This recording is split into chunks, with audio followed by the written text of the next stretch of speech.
Hello and welcome. Welcome to the channel and welcome back if you've been here before. My name is Megan, and in this video, I'm going to be doing a group accounting question. It's just a practice question. After this, there are going to be a few more videos where we'll be covering different aspects of groups. But for this one, we're just going to get into a basic scenario for groups.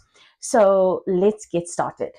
Okay, so in this question, we are looking at um, a business called Pisces. So on the 1st of Jan 20x1, we have Pisces Limited that acquires 80% of the shares in Scorpio. This is for 3 million rand in cash. And at that date, the equity of Scorpio was as follows. So they had share capital of 1.2 million and a retained earnings balance of 600,000. On acquisition, the fair value of Scorpio's identifiable net assets was equal to the carrying amounts, except for a building which had a fair value of 300,000, more than its carrying amount, and the building had a remaining useful life of 15 years. So for this question, we're going to assume a tax rate of 30%. Then at the 31st of December, Scorpio reported a profit for the year of 150,000 Rand, and Pisces uses the partial goodwill method to calculate goodwill. No impairment of goodwill has occurred, and there were no intra-group transactions for the year. Okay, so let us get into it. The first question asks us to calculate goodwill at the on the acquisition of Scorpio. Now, when we are calculating goodwill, okay, I think that there are some important things to bear in mind. The first thing is that goodwill is calculated at the acquisition date, and it's calculated once, and then going forward, we will test that goodwill for impairment, right? So, for example, and I've had this question before, right? This question tells us that we're going to assume a tax rate of 30%, but whatever the tax rate is at the reporting date, that is the tax rate that we're going to use in our determination of goodwill. Okay, so just to remind ourselves the structure, we've got Pisces that has acquired Scorpio, and it is an 80% holding. Okay, so in order to calculate goodwill, what is goodwill? Well, goodwill is the excess consideration that is being paid over the fair value of the net assets. So there are two things really that we need here. We need to know what is the consideration. Okay, and so the question told us that it was purchased for a consideration of 3 million. Okay, so that is what we're starting with as the consideration. Then we need to figure out, well, what is the fair value, okay, of the net assets. So for the fair value of the net assets, what we could, well, at our starting point, right, at that acquisition date, we know that we have net assets over there of, what's that, 1.8 million. So our net assets would include, okay, the share capital, which is 1.2 million. And then there is a retained earnings balance, which is 600,000. So that's the net assets. But those net assets are just taking into account the book value. So we need to make sure that we are looking at the fair value. And so in the question, it tells us that there is a building, right, that has a fair value of 300,000 above its carrying amount. So we know that at acquisition, then we are going to have to increase the carrying amount from a group perspective of the building. Now, remember that this is happening at acquisition. The question hasn't told us anything about whether the subsidiary has revalued, this building. We don't know anything about that. But from a group's perspective, we have to increase this because the first time that this building is being recognized in the group, it has to be recognized at what its fair value is. So we are going to increase that by 300,000. Now, when we increase the carrying amount of the building, what we are doing is essentially, if you think about your deferred tax, right? So when we calculate deferred tax, we have our carrying amount, our tax base, and then we have a temporary difference, and so forth. Okay, so when we are increasing the carrying amount of the building in the group financial statements, what is happening is that the carrying amount is going up by 300,000, right? Because in the starting point, when we have 100% of the assets and liabilities of the subsidiary, we already have whatever amount they have in their standalone, but at a group level, what we're doing is we are increasing that carrying amount.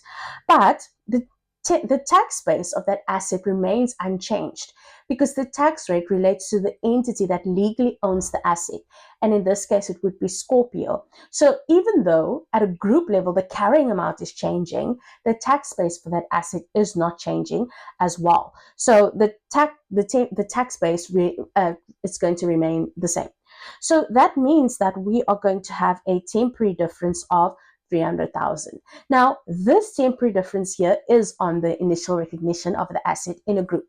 And so whenever we have a temporary difference that arises on initial recognition of an asset, we've got to think about paragraph 15. There is, yes, paragraph 15. So would paragraph 15 apply in this situation? And the answer is no, it's not going to apply. Why?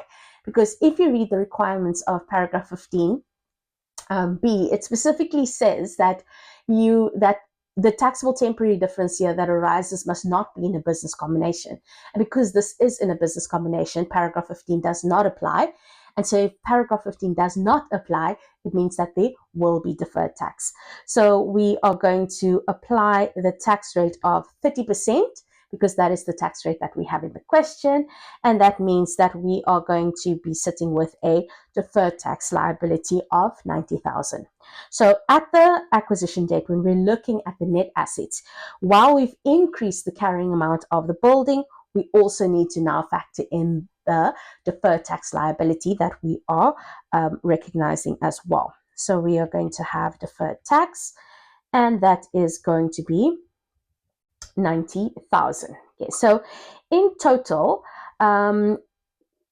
we would then add up these amounts over here to get the fair value of the net assets. But now, in order for us to calculate goodwill, okay, what we need to do is we need to subtract, because Pisces is using the partial goodwill method, right?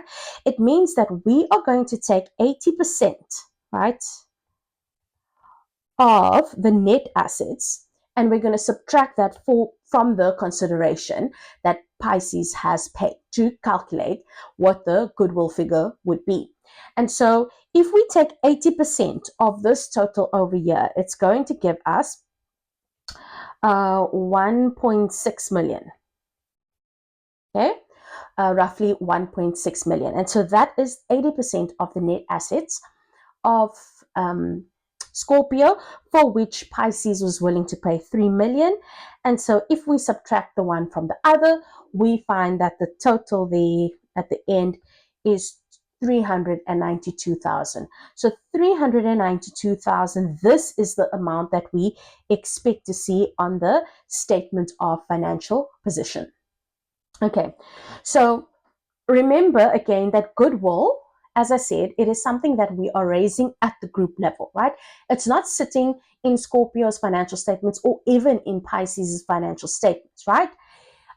So let's just think about how this goodwill, like how does it actually come onto the books? Well, right? Well, the question hasn't asked for this, but let's just do it. So when it comes to the goodwill, we are going to have to, of course, we're going to have to create a pro forma journal entry to recognize that goodwill, right? And so with our pro forma journal entry, what are we doing? We're going to eliminate the investment in Scorpio, and we're going to bring on effectively the net assets of Scorpio as we consolidate Scorpio into the group. So if you think about that first pro forma journal entry, right, where you are eliminating the investment, you are recognizing the NCI and so forth, included in that pro forma journal entry would be this debit to goodwill. Okay. And that debit to goodwill is going to make sure that goodwill now is recognized at a group level. And then if we go and look at the statement of financial position under our non-current assets, it's over there that we would see this goodwill figure, okay, of 392. Okay, so I think something that you can go and practice for yourself is, what does the rest of this pro forma journal entry look like? Okay, so you definitely can go and recreate that from these numbers.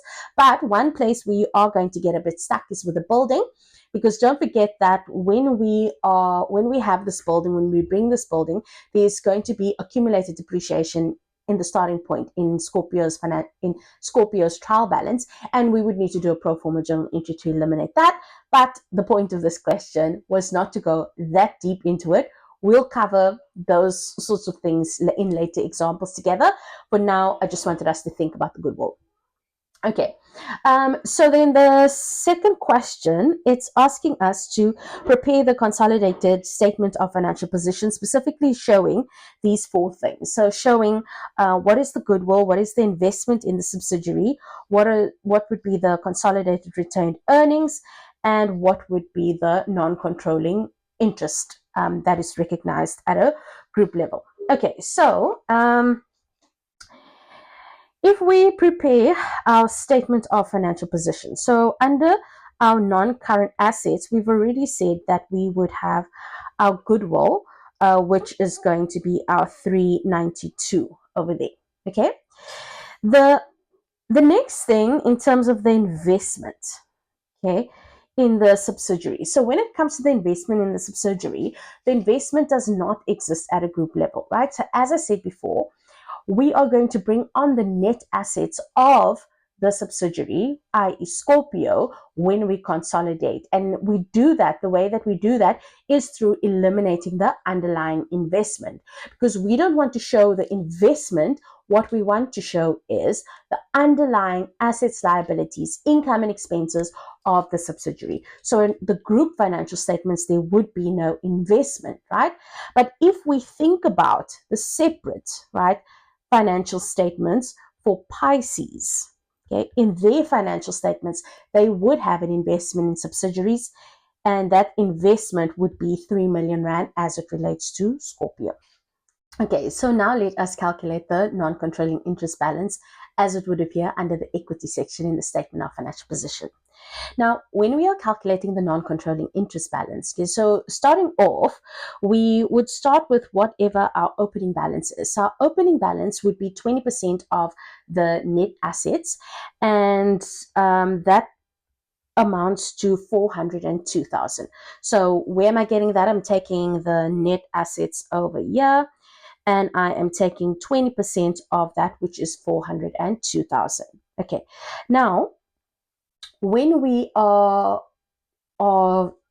attributing profits to the non-controlling interest, it's important to understand that the non-controlling interest share not in the profits that is sitting in the trial balance of the subsidiary, but the profits of the subsidiary at a group level. Okay, so that means that when we are doing our attribution for the profit, okay, we've got to think about what is the profit at a group level. So the question is telling us that the subsidiary has earned a profit of 150,000. Okay, so that is what is given as a profit. But when we initially recognized the subsidiary, we had this increase in the carrying amount of the building, which is 300,000. So that increase of the carrying amount of the building at a group level is going to give rise to an additional depreciation expense at the group level. Because in our starting point, when we're looking at the trial balance for the subsidiary, what is happening is that they are depreciating it to the carrying amount that they have in their standalone trial balance. But this additional group adjustment that we would have done through a pro forma journal entry needs to be depreciated as well. So we need to decrease the profits of the subsidiary by that additional depreciation, because the non-controlling interest must share in that as well. Okay, so the depreciation would be the 300,000, which was the adjustment, and it's 15 years over which we're depreciating it. So that's going to be an extra depreciation expense that we have to recognize of 20,000. Now, when we are thinking about the deferred tax consequences, right? Because if profits change, tax has to change as well. Okay, so initially when we did this calculation. Okay, let me just revise the calculation. So we had a carrying amount adjustment of 300,000, which gave rise to this temporary difference of 300,000. But now when we recognize that additional depreciation expense, what happens is that the carrying amount of that fair value adjustment at a group level is now sitting at 280,000. And so that means that the temporary difference has changed as well. And so if the temporary difference has changed, then we know that the deferred tax must also be changed, right? So the movement in the deferred tax there is going to be what we have to decrease the liability by. And so if you take the difference over there, which is the 20,000, right? Temporary difference, and you multiply that by the tax rate, you get 6,000. And that 6,000 is a decrease in the deferred tax liability. So think about the journal entry you would process there. You would debit your deferred tax in the statement of financial position by 6,000, and then you are going to credit deferred tax in profit or loss 6,000. And so that means that we would have to add back 6,000 over there when we are adjusting for the deferred tax in profit or loss. Now, you don't have to go through this whole calculation over here to figure out what the movement in the income statement deferred tax is. There's a simpler way to think about it. And the simpler way to think about it is from the income statement perspective. So the income statement perspective goes as follows, right? If our depreciation expense has gone down by 20,000, it's gone up by 20,000. It means that overall profits have gone down by 20,000. And if profits have gone down by 20,000, then we expect that our tax expense is going to also go down. Because if we have made less profits, we should be paying less tax. And to decrease our tax expense, we are going to credit profit or loss. And so that is why we add back the deferred tax over there. Okay. So what we're then going to do is we would add all of this up. So that gives us a total of 136,000. And so that 106,000 is the 36,000 is the corrected profits of the subsidiary at a group level. And so of that, we would attribute 20% of that to the non-controlling interest. So that would be 27,200. And so the total over there of 429,200, that would be the balance that we see of the non-controlling interest. Okay, in the statement of financial position. Now, the last part is to do the other part is to do the consolidated retained earnings. And so, we don't really have enough information here to calculate the consolidated retained earnings. But in order to do the consolidated retained earnings, the way we're going to do it is as follows. So first of all, we need to know what is 100% of P's retained earnings balance, Pisces, right? Because whatever their balance is, 100% of that is going to be in the retained earnings. Then to that, what we're going to do is we're going to add 80% of the corrected group profits of the subsidiary Scorpio, right? So these group profits that we've calculated over there, the 136,000, 80% of that is going to be going to Pisces, right? Because the principle is that when you are dealing with the retained earnings, it's 100% of the parent, we know that, right? But it is not 100% of the subsidiary, because the retained earnings is those reserves, right? Those in equity are all after-tax reserves, but they are only the share that is attributed to the parent equity holders. So this is the only time when we are bringing in like 80% of the subsidiary, because when we brought in the income and expenses, those were all 100%, right? But when we're thinking about the equity reserves, at this point, we're thinking, what is the parent entitled to? And it is going to be 80%. And so the total of those two numbers would give us the balance for the retained earnings. Okay, so that is all that I had to say for this example. I still have a few more examples lined up. And so I look forward to seeing you in those videos. If you have any questions or just any sort of engagement, let me know if you like the video by letting me know in the comments down below. And I will see you next time. Bye-bye.